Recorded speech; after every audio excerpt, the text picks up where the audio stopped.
এই রজনীর নাম লাইলাতুল কদর এই জন্য রাখা হয়েছে কারণ কদরের মধ্যে যে কদর শব্দটা, সূরা কদরের মধ্যে যে কদর শব্দটা এসেছে এটা তিনবার এসেছে।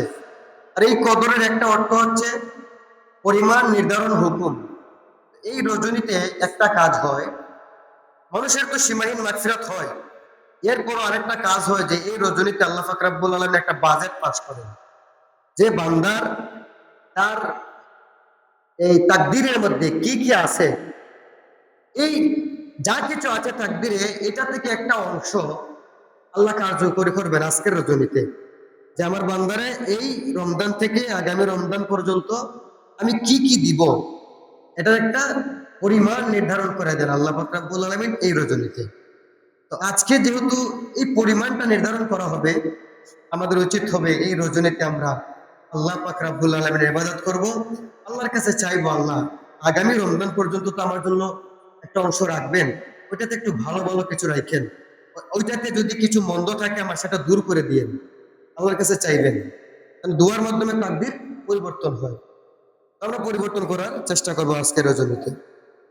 তাছাড়া এই রজনীতে আসমান থেকে দলে দলে এত সংখ্যক ফেরেশতা আগমন করেন যে জমিনের এত বিশালতা থাকা সত্ত্বেও জমিনটা সংকীর্ণ হয়ে যায়। এত ফেরেশতা আল্লাহ পাক রব্বুল আলামিনের পক্ষ থেকে তারা জমিনে নেমে আসেন। কেন তারা নেমে আসেন আমি বলছিলাম, একটা কারণ হলো তারা কেন জমিনে নেমে আসেন এই রজনীতে। কারণ আমার আল্লাহ পাক রব্বুল আলামিন যখন মানুষ বানানোর ইচ্ছা পোষণ করছিলেন, তখন ফেরেশতারা বলছিল, আল্লাহ আমরাই তো আছি, আমরা তো তাসবিহ পড়ি, আমরা নামাজ পড়ি, আমরা আপনার ইবাদত বন্দী করি, আর মানুষ বানাই আপনি কি করবেন? তারা তো দুনিয়াতে যে ফিতনা ফাসাদ করবে, রক্তপাত করবে, মারামারি করবে, আপনি তাদেরকে বানায় কি করবেন? বানানোর দরকার নাই।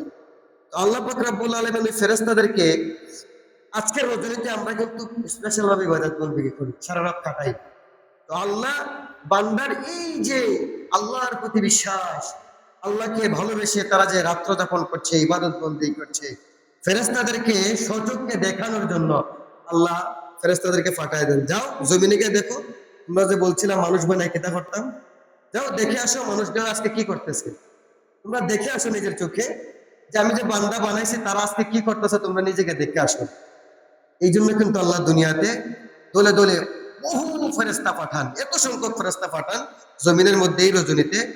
জমিনের এত বিশালতা থাকা সত্ত্বেও সংকীর্ণ হয়ে যায়, ছোট হয়ে যায়, পা ফলানোর একটা জায়গা থাকে না, এত সংখ্যক ফেরেশতা জমিনে নেমে আসে। এটার উপর বিশ্বাস স্থাপন করতে হবে। বাবার আমার আজকের রজনীর ফজিলত কিরকম দেখেন, একটা হাদিস, লম্বা একটা হাদিস, হযরত আনাস রাদিয়াল্লাহু তাআলা আনহু তিনি বর্ণনা করেন, নবী করিম সাল্লাল্লাহু আলাইহি ওয়াসাল্লাম ইরশাদ করেছেন, যখন শবে কদর আগমন করে তখন হযরত জিবরাইল আলাইহিস সালাম ফেরেশতাদের একটা বিশাল বাহিনী সহ দুনিয়াকে অবতরণ করে সে সকল লোকদের জন্য রহমত ও মাগফিরাতের দোয়া করতে থাকেন যারা দাঁড়িয়ে অথবা বসে ইবাদত করে। সুবহানাল্লাহ। নবীজি বলেন যে বিশাল ফেরেশতার বাহিনী জিবরাইল আলাইহিস সালাম নিয়ে আসেন, আয়েশা ওই সমস্ত মানুষের জন্য দোয়া করতে থাকেন, মাগফিরাত কামনা করেন। তাদের জন্য যারা বসে অথবা দাঁড়িয়ে আল্লাহ পাক রব্বুল আলামিনের ইবাদত বন্দেগী করে, তাদের জন্য দোয়া করতে থাকেন। সুবহানাল্লাহ। এরপরে যখন ঈদুল ফিতরের দিন আসে তখন আল্লাহ পাক ফেরেশতাদের সম্মুখে আপন বান্দাদের ইবাদত নিয়ে গর্ব করতে থাকেন এবং ফেরেশতাদেরকে জিজ্ঞেস করেন, হে আমার ফেরেশতারা, সে সমস্ত মজলুমের মজদুরের প্রতিদান কি হতে পারে যারা নিজ দায়িত্ব সম্পূর্ণরূপে পালন করেছে? তখন ফেরেশতাগণ আদরের সঙ্গে জবাব দেন, হে আমাদের প্রতিপালক, এর প্রতিদান হচ্ছে এদের পারিশ্রমিক পরিপূর্ণ প্রদান করা। তখন আল্লাহ পাক রব্বুল আলামিন বলেন, আমার বান্দারা আমার আদেশ পুরোপুরি পালন করেছে, তারা তাকবীর বলতে বলতে ঈদগাহের দিকে রওনা দিয়েছে। আমি আমার ইজ্জতের শপথ করে বলছি, আমার মহত্বের শপথ করে বলছি, আমার বাদন্যতার শপথ করে বলছি, আমার বরত্বের শপথ করে বলছি, আমার উচ্চ মর্যাদার শপথ করে বলছি, আমি সে সকল লোকদের দোয়া নিশ্চয়ই কবুল করব। সুবহানাল্লাহ। যারা রোজা রাখছে, যারা এই শবে কদর রাত্র যাপন করেছে, ইবাদত বন্দেগী করছে এবং এই রমাদানের 30টা রোজা রেখে ঈদগার ময়দানে যাচ্ছে, তাদের ব্যাপারে আমার আল্লাহ বলেন আমি তাদের দোয়া অবশ্যই কবুল করব। তারা যে দোয়া করবে আমি আল্লাহ তাদের সেই দোয়াই কবুল করবো। সুবহানাল্লাহ। হাদিস শরীফের মধ্যে এসেছে, হযরত আব্দুল্লাহ ইবনে আব্বাস রাদিয়াল্লাহু তাআলা আনহু তিনি বলেন, যখন লাইলাতুল কদর আগমন হয় তখন আল্লাহ পাক জিবরাইল আলাইহিস সালামকে আদেশ করেন জমিনবাসীদের কাছে গমন করার জন্য। তখন জিবরাইল আলাইহিস সালাম ফেরেশতাদের বিশাল বাহিনী সহ পৃথিবীতে আগমন করেন। সেসব ফেরেশতাদের কাছে সবুজ রঙের একটা পতাকা থাকে। সেই পতাকাটা তারা বাইতুল্লাহ ছাদে উত্তোলন করেন। হযরত জিবরাইল আলাইহিস সালাম তিনি ওনার যে সমস্ত ডানা রয়েছে সেই সমস্ত ডানা থেকে মাত্র 2টা ডানা সেই দিন প্রসারিত করেন। ডানা দুটি এত বিশাল যে তার নিচে পূর্ব থেকে পশ্চিম পর্যন্ত সব ঢাকা পড়ে যায়। উক্ত রাত্রিতে জিবরাইল আলাইহিস সালাম অন্যান্য ফেরেশতাগণকে উৎসাহিত করেন। সে মোতাবেক ফেরেশতাগণ সকল দাঁড়ানো, বসা, নামাজরত, জিকিরত ইমানদারগণকে সালাম করে তাদের সঙ্গে মুসাফা করেন। তাদের দোয়ার উপর আমিন আমিন বলতে থাকেন। সকাল পর্যন্ত এই অবস্থা বিরাজ করতে থাকে। এরপর যখন সকাল হয়ে যায় তখন হযরত জিবরাইল আলাইহিস সালাম উচ্চস্বরে বলেন, বাস এখন চলো। সব ফেরেশতাদেরকে বলেন, এখন চলো। তখন ফেরেশতাগণ জিজ্ঞেস করেন, হে জিবরাইল, আল্লাহ পাক উম্মতে মুহাম্মদের ব্যাপারে কি সিদ্ধান্ত নিয়েছেন? এই উম্মতি মুহাম্মদী যারা আজকে ইবাদত বন্দী করছে সারা রাত ব্যাপী, এদের ব্যাপারে আল্লাহ পাক রব্বুল আলামিন কি সিদ্ধান্ত গ্রহণ করেছেন? জিবরাইল আলাইহিস সালাম বলেন, আল্লাহ পাক তাদের প্রতি রহমতের দৃষ্টি নিক্ষেপ করেছেন এবং 4 ব্যক্তি ব্যতীত, 4 শ্রেণীর মানুষ ব্যতীত সকলকেই ক্ষমা করে দিয়েছেন। সাহাবায়ে কেরাম আরজ করলো, ইয়া রাসূলুল্লাহ, সেই 4 ব্যক্তি কারা? রাসূলুল্লাহ সাল্লাল্লাহু আলাইহি ওয়াসাল্লাম বললেন, তারা হচ্ছে 1 নাম্বার শরাব পানকারী, যারা মদ খায়, মদখোর যারা, তাদের কথা বলছেন, তাদেরকে মাফ করা হবে না। পিতা মাতার নাফরমান সন্তান। 3 নম্বর আত্মীয়তার সম্পর্ক ছিন্নকারী এবং লাস্ট 4 নম্বর হচ্ছে হিংসুক।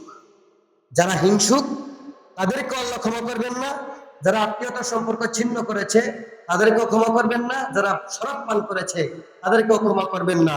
যারা পিতা মাতার নাফরমান হয়েছে, নাফরমানি করেছে, তাদেরকেও আল্লাহ ক্ষমা করবেন না। তাহলে কি করতে হবে? এই 4 শ্রেণীর মধ্যে যদি আপনি পড়ে যান, 4 শ্রেণীর মানুষের মধ্যে যদি আপনিও পড়ে যান, তাহলে আপনার উচিত হবে, যদি আপনি মার সাথে নাফরমানি করে থাকেন, আপনি এখনই গিয়ে আপনার মায়ের কদমে আপনি পড়ে যাবেন, ওনার কাছে ক্ষমা চাইবেন, মা যা করেছি আমাকে ক্ষমা করে দাও, আজকের রজনীতে আমার জন্য দোয়া করে দাও। আপনি নাফরমান সন্তান থেকে আপনি বাধ্যগত সন্তানের নাম লেখাতে হবে, যদি আপনি আজকের রজনীতে মাফ চাইতে পেতে চান। আপনি শরাব পানকারী হলে আজকে তওবা করতে হবে, আল্লাহ এতদিন যত আমি শরাব পান করছি, মদ খাইছি, আল্লাহ আর খাবো না, আমি আর হারাম বক্ষণ করবো না, আজকে আমাকে মাফ করে দেন শেষবারের মতো। যদি আপনি তওবা করার মতো তওবা করতে পারেন, আল্লাহ পাক রব্বুল আলামিন তো ক্ষমাশীল। আল্লাহ পাক রব্বুল আলামিন বান্দাকে ক্ষমা করতে পছন্দ করেন। বান্দা যখন চোখের পানি ফলায় আল্লাহর দরবারে কাঁদে, আল্লাহ বান্দার সেই চোখের পানি সহ্য করতে পারেন না। আপনি যত বড় শরাব পানকারী হন না কেন, যেহেতু আপনি শরাব পানকারী, এই জন্য আপনাকে ক্ষমা করা হবে না। আপনার উচিত হবে আজকে আপনি আল্লাহর কাছে কন্ডন করেন, আল্লাহ আমি যা করছি আর করবো না, আজকের রজনীর বরকতে আপনি আমাকে ক্ষমা করে দেন। আমি আজকে ওয়াদা করছি আমি আর শরাব পান করবো না, আর হারাম বক্ষণ করবো না। হতে পারে আল্লাহ পাক রব্বুল আলামিন আপনার প্রতি রহমতের দৃষ্টি দিবেন, আপনাকে মায়া করবেন, আপনাকে ক্ষমা করে দিতে পারেন যদি আপনি তওবা করতে পারেন। তো এই 4 শ্রেণীর মধ্যে যদি আমরা থাকি, যদি 4 শ্রেণীর অন্তর্ভুক্ত আমরা হয়ে যাই, আমাদের অবশ্যই এগুলা পরিহার করতে হবে।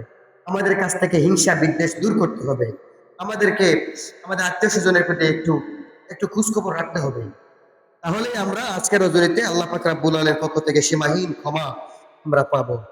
তাছাড়া অনেক হাদিসের মধ্যে শবে কদরে ফেরেশতাদের পৃথিবীতে অবতরণ করার বিস্তারিত বিবরণ উল্লেখ রয়েছে। কিছু কিছু হাদিস দ্বারা প্রমাণিত হয় যে স্বয়ং হযরত জিবরাইল আলাইহিস সালামের রজনীতে ইবাদতকারীদের সঙ্গে মুসাফা করেন এবং এর আলামত হচ্ছে শরীরের লোমসমূহ খাড়া হওয়া, অন্তরে কোমলতা অনুভূত হওয়া এবং চোখ হতে অশ্রু প্রবাহিত হওয়া। এগুলো হচ্ছে আলামত যে এই রজনীতে ফেরেশতারা আপনাদের কাছে এসে সালাম করতেছে, আপনার সাথে মুসাফা করতেছে। তখন বলবেন, হুজুর ফেরেশতাদের মুসাফা করে আমি তো টার পাই না। আপনি তার টের পাচ্ছেন না, ফেরেশতা আপনার সাথে কিন্তু মুসাফা করছে, কিন্তু এটার আলামত হলো আপনার চোখ দিয়ে পানি পড়বে, আপনার অন্তর কি হবে, গলে যাবে, নরম হবে, দিল নরম হবে। তাহলে বুঝবেন যে আপনার সাথে ফেরেশতারা মুসাফা করতেছে। আপনি একটু নামাজের মাধ্যমে প্রশান্তি পাবেন, ইবাদত বন্দেগীর মাধ্যমে একটু প্রশান্তি পাবেন। তাহলে বুঝবেন যে ফেরেশতারা যে আসছে, আইসে আপনাকে সালাম দিচ্ছে, আপনার সাথে মুসাফা করছে, এটা আপনি বুঝতে পারবেন। বন্ধুরা আমার, এবার আসুন, এই যে এই রজনীতে আল্লাহ পাক রব্বুল আলামিন পূর্বের সকল গুনাহ মাফ করে দেন। হাদিস মুবারকের মধ্যে আসছে, আন আবি হুরায়রা রাদিয়াল্লাহু তাআলা আনহু قال قال রাসূলুল্লাহ সাল্লাল্লাহু আলাইহি ওয়াসাল্লাম মান কামা লাইলাতুল কদরি ঈমানান ওয়া ইহতিসাবা গুফিরা লাহু মা তাকাদ্দামা মিন যামবি। নবী করিম সাল্লাল্লাহু আলাইহি ওয়াসাল্লাম ইরশাদ করেছেন, যে ব্যক্তি মান কামা লাইলাতুল কদরি ঈমানা ওয়া ইহতিসাবা, যে ব্যক্তি ঈমানের সাথে সওয়াবের আশায় এই লাইলাতুল কদরে দণ্ডায়মান হবে, মানে নামাজরত থাকবে, ইবাদতে মশগুল থাকবে, আমার নবীজি বলেন গফিরা লাহু মা তাকাদ্দামা মিন যামবি, আল্লাহ পাক রব্বুল আলামিন তার সমস্ত পূর্বাপর সমস্ত গুনাহ মাফ করে দিবেন। বলেন সুবহানাল্লাহ। তাহলে আজকের রজনীতে আমরা কি করব? ঈমানের সাথে ইহতিসাবা, আমরা সওয়াবের আশায় আজকের রজনীতে আমরা দণ্ডায়মান হব, ইবাদত বন্দেগী করব। তাহলে নিঃসন্দেহে এই হাদিস থেকে আমরা প্রমাণ পাই যে আল্লাহ পাক রব্বুল আলামিন আমাদের পূর্বাপর আগে পর সমস্ত গুনাহ আল্লাহ পাক রব্বুল আলামিন ক্ষমা করবেন। তাহলে অবশ্যই আমাদেরকে সেই রকম ভাবে আল্লাহর সন্তুষ্টি অর্জন করার চেষ্টা করতে হবে। বন্ধুরা আমার, সর্বশেষ একটা কথা বলে আমরা শেষ করে দিব, তারপরে বিভিন্ন রকম নফল ইবাদত বন্দেগীতে আমরা মশগুল থাকবো। দেখেন, নবী করিম সাল্লাল্লাহু আলাইহি ওয়াসাল্লাম একটা হাদিসের মধ্যে যারা সবচেয়ে বড় হতভাগা, কোন লোকটা সবচেয়ে বড় হতভাগা, সেই হতভাগা লোকের পরিচয় দিয়েছেন হাদিস মুবারকের মধ্যে। আমার নবীজি বলেন, আনা আনাস রাদিয়াল্লাহু তাআলা আনহু قال دخل رمضان فقال رسول الله صلى الله عليه وسلم إن هذا الشهر قد حضركم وفيه ليلة خير من ألف شهر من حرمها فقد حرم الخير كله ولا يحرم خيرها إلا كل يحرم। নবী করিম সাল্লাল্লাহু আলাইহি ওয়াসাল্লাম বলেন, তোমাদের মাঝে এমন মাস এসেছে যার মধ্যে এমন একটি রজনী রয়েছে যা সহস্র মাস অপেক্ষা উত্তম।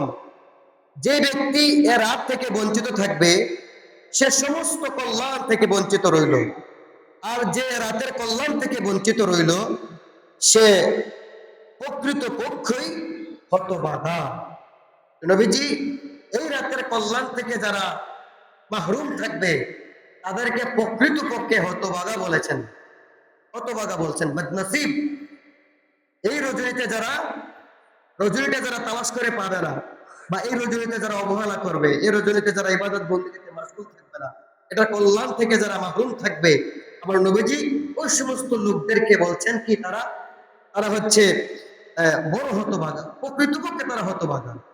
হতভাগাদের পরিচয় আমার নবীজি তুলে ধরেছেন, এই রাতের কল্যাণ থেকে তারা মাহরুম, অর্থাৎ এই রাতে যারা ইবাদত বন্দেগী করবে না, যারা এটাতে অবহেলা করবে, যারা ঘুমিয়ে থাকবে, যারা ইবাদত বন্দেগীতে মশগুল থাকবে না, এই কল্যাণ থেকে যারা মাহরুম থাকবে তাদেরকে আমার নবীজি হতভাগা বলেছেন। তাহলে অবশ্যই আমরা আজকের রজনীটাতে ইবাদত বন্দেগী বেশি বেশি করব। আল্লাহর কাছে আমরা চাইবো আল্লাহ যেন আমাদেরকে এই রজনীর কল্যাণ থেকে মাহরুম না করেন, আমাদেরকে যেন আল্লাহ পাক রব্বুল আলামিন এই শবে কদরের কল্যাণ থেকে বঞ্চিত না করেন, আমাদেরকে যেন এই কল্যাণ দান করেন। আমরা যাতে শবে কদরের সমস্ত কল্যাণ প্রাপ্ত হই, সেই জন্য আমরা আল্লাহর কাছে জোর করে আল্লাহর কাছে দোয়া চাইবো। আল্লাহ পাক রব্বুল আলামিন যেন আমাদেরকে এই শবে কদরের রজনীটা ইবাদতের মাধ্যমে কাটানোর তৌফিক দান করেন, এবং আল্লাহ পাক রব্বুল আলামিন যেন এই রজনীর সমস্ত কল্যাণ আমাদেরকে দান করেন। সকলে বলে আমিন, সুমা আমিন। ওয়া আখিরু দাওয়ানা আলহামদুলিল্লাহি রাব্বিল আলামিন। আসসালামু আলাইকুম ওয়া রাহমাতুল্লাহি ওয়া বারাকাতুহু।